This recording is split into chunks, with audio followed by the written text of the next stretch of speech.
And joining in studio now is Mr. James Nelson. He is the CEO of Solar3D Incorporated. SLTD is their stock symbol. Jim, good to see you again.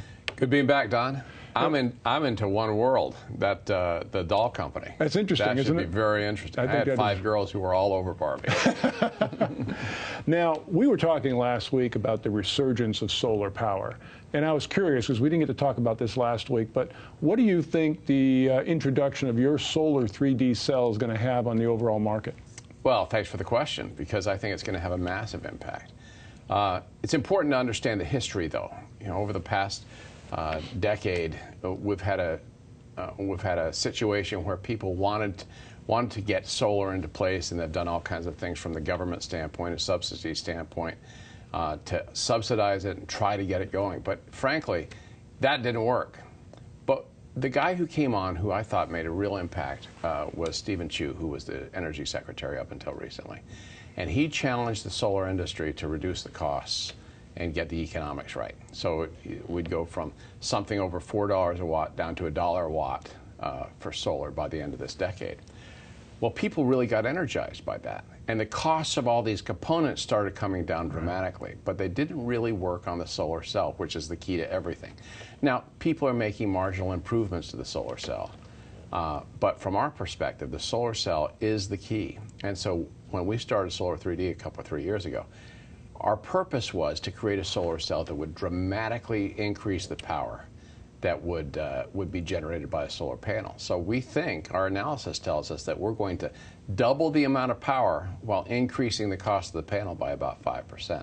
I think that's a revolutionary change. Because with the status quo, you're saying that a lot of the power from the sun is actually being reflected away and lost, correct? Yeah, exactly right. But part of what I said on your show a while ago was that current technology loses about 30% of the power in reflection. And then there's another substantial amount that's lost within the silicon itself. When the photons come down and knock the electrons loose, they have to travel through the silicon to get to a contact to create a current.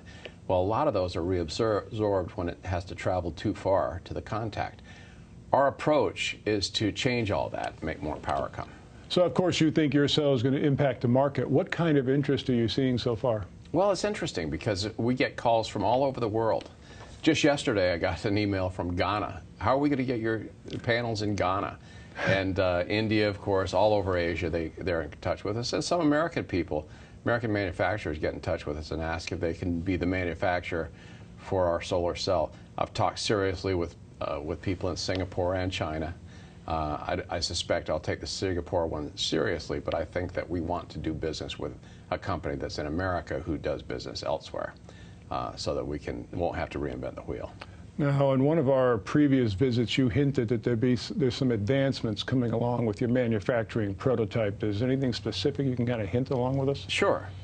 You know, we got our first working prototype last fall, and it worked great, exceeded our expectations dramatically. Now we've created a second prototype, or we're in the process of creating the second prototype. And we're experimenting with significantly thinner silicon, so it gets down to the point where you can break it even with your tweezers, but you've got to be careful, and we're figuring out ways to do that. And also changing the three-dimensional structure so that we do two things. One is make it cheaper because of the silicon, and two is to make it so that we reflect less and absorb less, so that we create so much more power.